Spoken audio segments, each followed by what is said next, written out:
Bom, olha só, como eu tinha prometido em outra aula, agora a gente vai fazer uma parte de exercício, né? Então eu fiz aqui uma programação, tá? E qual que é a ideia? A ideia é cobrir esses tópicos aqui para dar uma...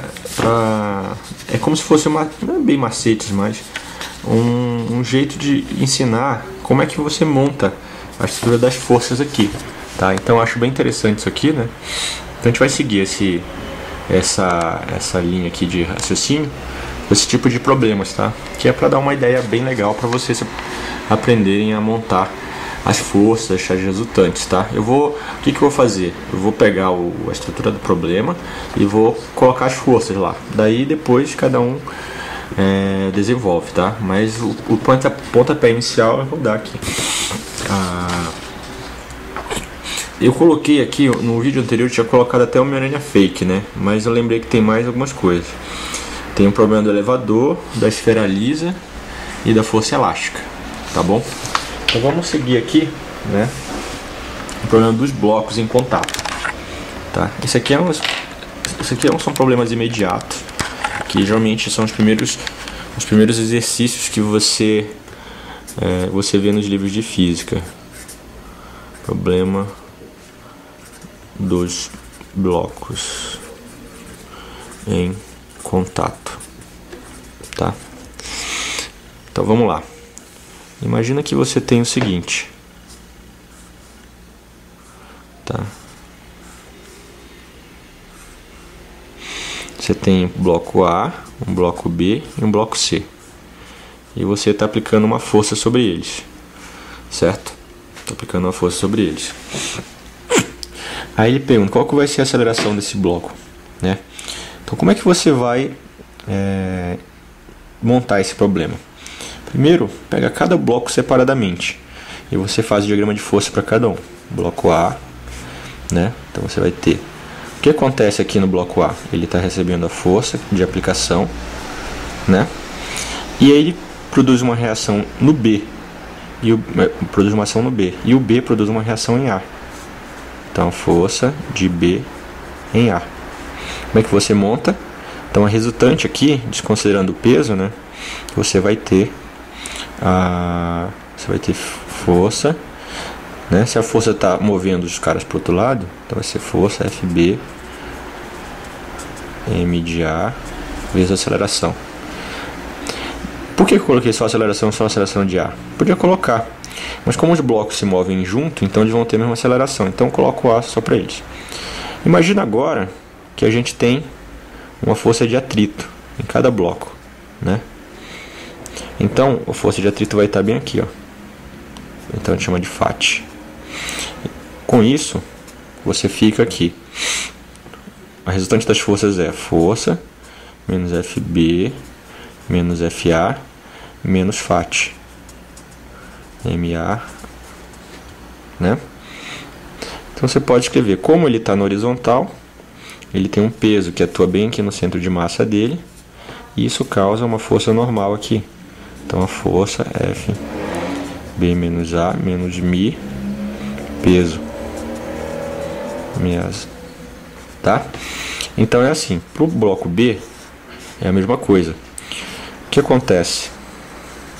Tá? Você tem um atrito aqui, um FAT, né? Esse aqui é o peso de ar, FAT B. Você tem o peso dele aqui e surge uma normal aqui, tá? O que acontece? Você viu que o que faz mover o B é a força de A em B. Só que como está em contato com o C, então o C faz uma força, né? Porque o B empurra o C e o C empurra o B. Então existe uma força de ação e reação, né? Par de ação e reação de B, de C em B, tá? Então como é que fica? C está movendo para frente, então F de AB menos F de C sobre B menos, mesma coisa, FAT de B MB AB, tá? E a letra C seria a força de atrito C, né? A normal, o peso, Como não tem nenhuma outra força ali, se tivesse você ia colocar. Mas o que faz mover o C é a força de B em C. Então fica a força de B em C menos Φ de B, de C, né? Igual a MC a C. Então fica BC menos Mi PC MC AC. Viu só? Então é assim que você monta esse problema. Como eles estão movendo-se juntos, é como se fosse uma grande massa, né? De MA mais MB mais MC vezes A, né? Como se fosse uma grande massa. Se você considerar isso aqui, as forças internas se anulam. E outra coisa que você tem que notar, que força de A em B é igual a menos força de B em A, tá? O que já está escrito aqui, ó. Você vê que aqui nesse cara ela é negativa, e aqui já é positiva. Você vê que elas estão sempre conjugadas, né? Força de B em C é sempre igual a força de C em B. Então como é que você faz a aceleração? Você vai pegar as equações aqui das forças, né? Das resultantes de cada um e faz uma soma algébrica. E então você obtém a resultante. Tá certo? Então é isso. Agora, né? Vamos ver o problema do plano inclinado, tá? Problema do plano inclinado. Plano inclinado. Então, o plano inclinado é uma rampa, tá? Aí tem um ângulo, tá? Tem um ângulo com a horizontal ou com a vertical. E você tem um corpo aqui, ó. Corpo A. Imagina que a gente está subindo ele com uma força. Uma força F. Aqui nós temos um atrito. Se ele está se deslocando para cá, então o atrito é o contrário, né? Então veja o seguinte, vamos fazer o diagrama das forças.